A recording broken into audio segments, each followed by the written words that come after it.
كوكو البنات، واش راكم؟ ان شاء الله تكونوا بخير. بهذا الفيديو اللي جاكم كامل بصحتكم، انا صافا الحمد لله.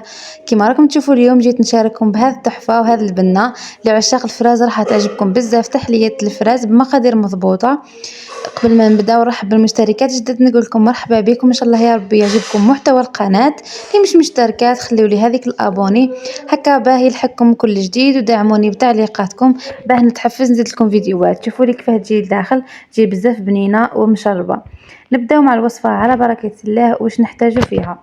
اول حاجه عندي لهنا عندي ديروا 3 حبات ولا 4 تاع فراس، تقصوهم هكا مربعات، يكونوا مش كبار ومش صغار بزاف.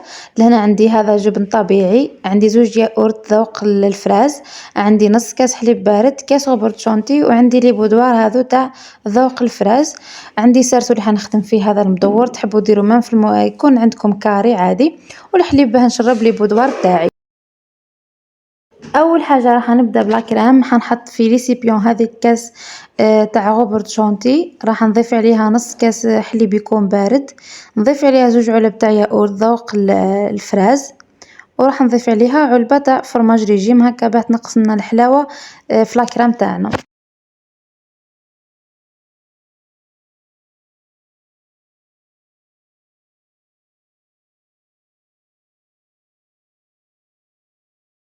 تجيو تطلعوا الخليط نتاعكم بالباتور ولا بيترا كيما تحبوا، حتى تحصلوا على قوام يكون كريمي، وتكون لا كريم تاعكم ثقيله، ما ديروهاش خفيفه باه من بعد كي تشكلوها ما راحش تطيح معاكم التحليه وتجيكم حكمه روحه. دوك نعت لكم القوام اللي هنا في الفيديو. بعد ما كملت لهنا طلعت لاكريم، راح نجي ندير الحواف تاع التحليه تاعي.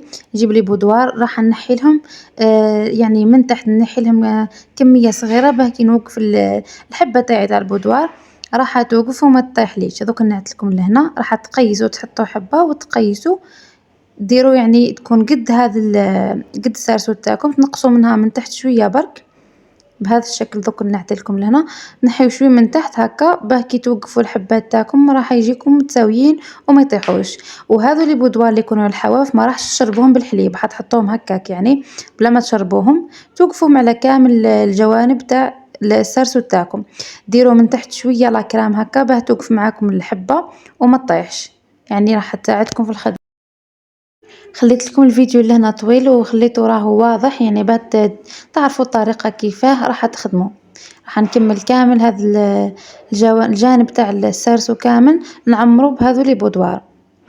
شوفوا الفيديو لهنا وانتم تتفرجوا، ما تنساوش تخليوا لي جام وتخليوا لي تعليقاتكم، واللي مش مشتركات خليوا لي ابوني هكا باه يلحقكم كل جديد. ما تنساوش تفعلوا الجرس باه يلحقكم كل جديد. لهنا بعد ما كملت الحواف بهذا الشكل، شوفوا عمرتهم كامل، راح نجي ندير الطبقه الاولى تاعي. الطبقه الاولى راح ديروها بلي بودوار.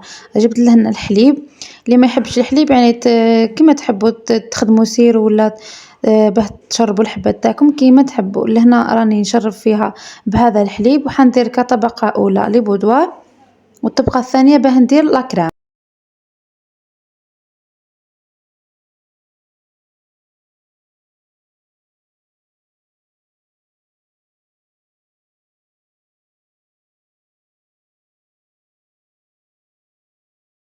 عمرت لابوش تاعي كيما راكم تشوفوا لهنا بالكريم هذيك اللي كيما قلت لكم خليوها لازم تكون لاكريم تاعكم تجيكم كريميه، ما تجيكمش يعني خفيفه باه من بعد ما تطيحلكمش التحليه تاعكم.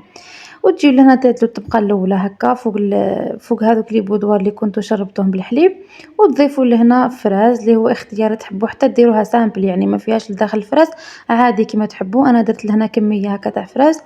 الطبقه الثالثه بعدها نزيد لي بودوار، ومن بعد لا كريم، ومن بعد نزيد الفراز، يعني هكا طبقه بطبقه حتى نكملوا كامل التحليه تاعكم.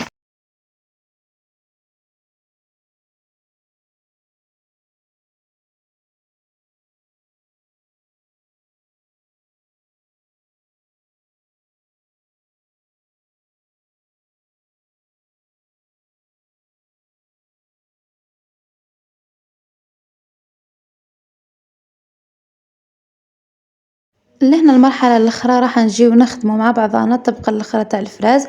نحتاجو فيها 3 حبات ولا 4 فراز، قطوهم مربعات يكونوا صغار. عندي ربع كاس ماء عادي مع مغرفة كبيرة سكر. تخلطوا مع بعضهم بهذا الشكل وتحطوهم على نار تكون قليلة حتى هذا الفراز يذبل مليح ويطلق هذاك العصير تاعو.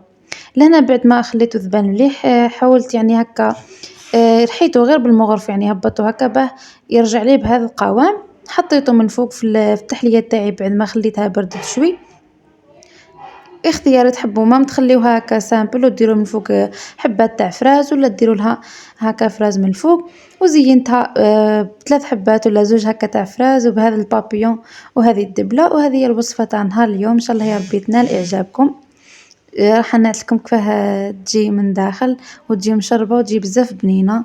ديروها في تحلياتكم وسهراتكم رمضان.